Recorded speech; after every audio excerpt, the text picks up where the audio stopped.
Alon, why Salon? You with the nasty pass, and I'm back with another extra.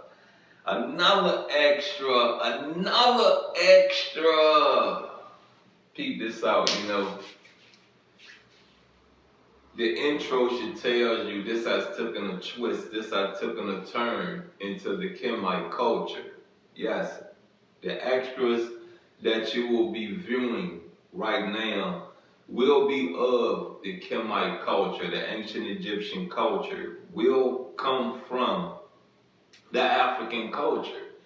There's some things in my stolen legacy reading that really stands out. We talking, it's a lot of fruit in this, and I want to touch down in this extra about the neophytes. And a neophyte, is a pastor. You get what I'm saying? It's someone that a priest, someone that understands the scriptures, someone that goes on to have a congregation, a following that understands the message from our demiurge that is being shared to the congregation. You understand what I'm saying? I hope I haven't talked in a circle or said it in a way that you don't get. You got what I'm saying? I hope you really get it. But we're gonna look up the word neophyte, and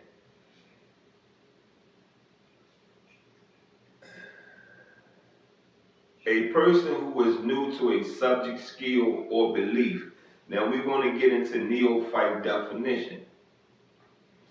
A person who is new to a subject, skill, or belief. 4-day cooking classes are offered to neophytes and experts.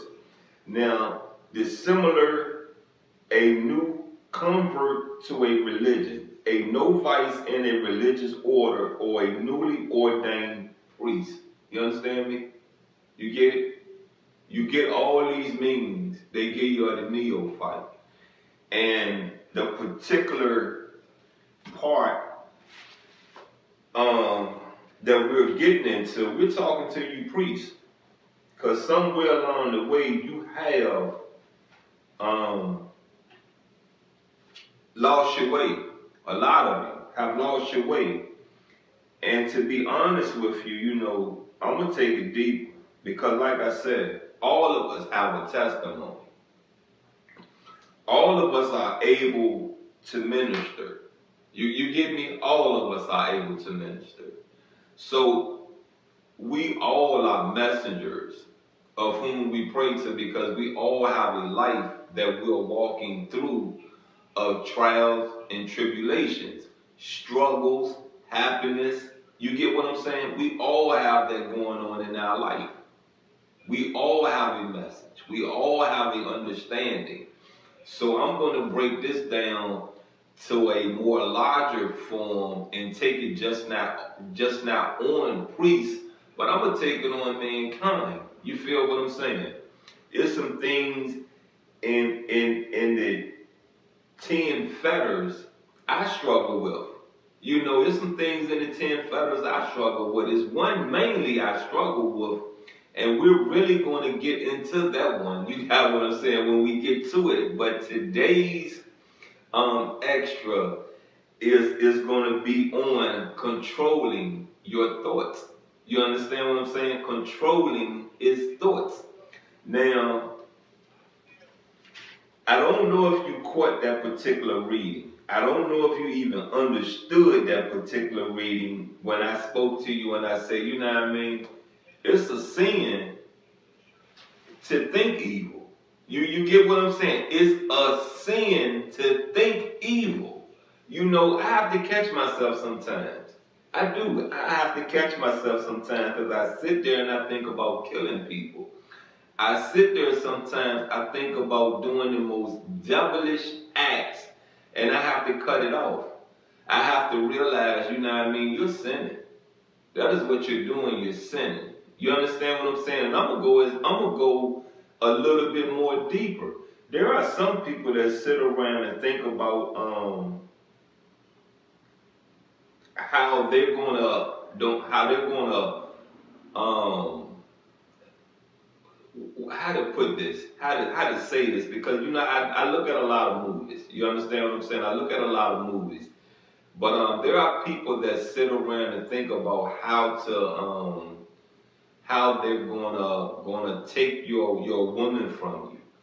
You get what I'm saying? How they're gonna sit there and and and and and let me say this to you. You know, a step by step um um um works of actions to make this possible. You get what I'm saying? So when I tell you I learned whatever comes into my head, I put it out to the public. You understand what I'm saying? Whatever thoughts come in my head, I gotta get it out of my head because then I'm gonna act on it. You understand what I'm saying? I'm gonna act on it. So I have to relieve it from out of my head because it comes from anywhere. And that's why I said to my, I wrote a post and I said to my cousin, his name Alfred Lamont Williams. You know what I mean? That's my favorite oldest son. He used to do some terrible things to me when I was a child. You know what I mean? When I was a kid, a teenager in high school, cheating on women. You got what I'm saying? Just living a lifestyle in these streets. You got what I'm saying? And like I told that man, you know what I mean? This woman that I found attractive. You got what I'm saying? I made a post about it. It wasn't the first time. I made a post about it and I told this man straight up, I'm going to do you the same way you did me.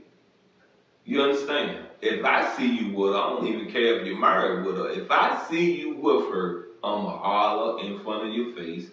You understand what I'm saying? As far as I'm going to take it as far as she allowed me to take it.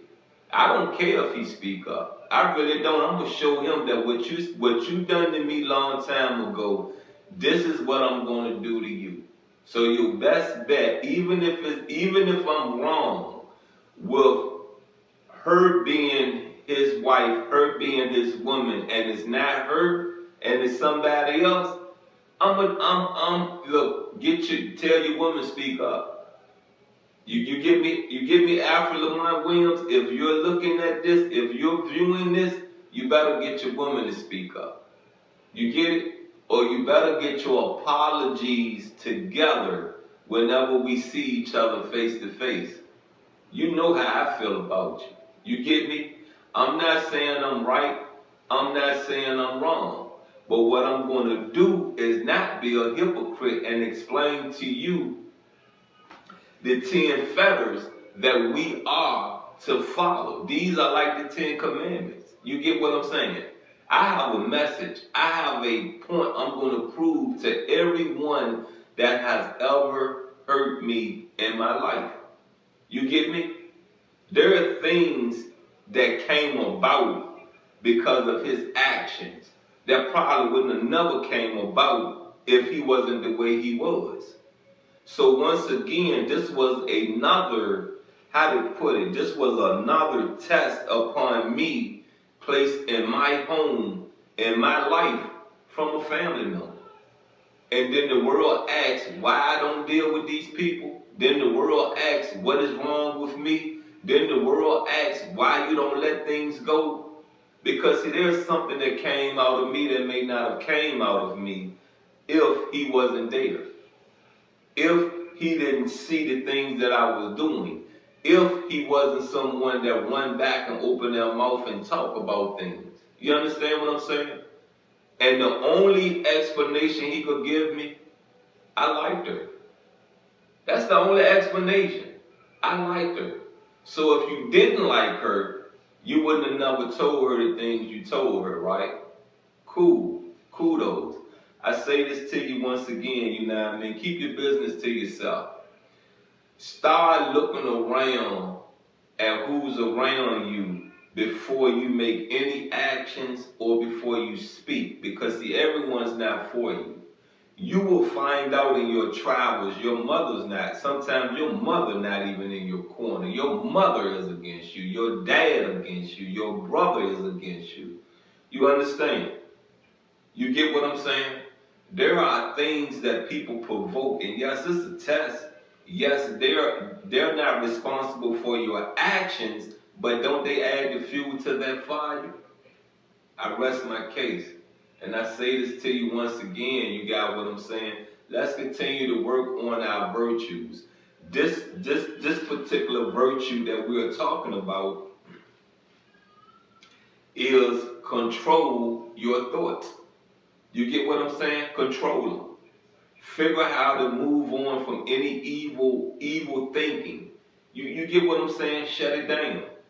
Move on. Cut it off.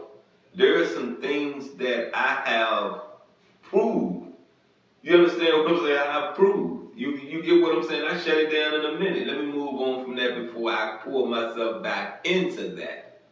You get it? You understand it? Look, you've been with the nasty past, and this has been another extra. I'm out, and I love you.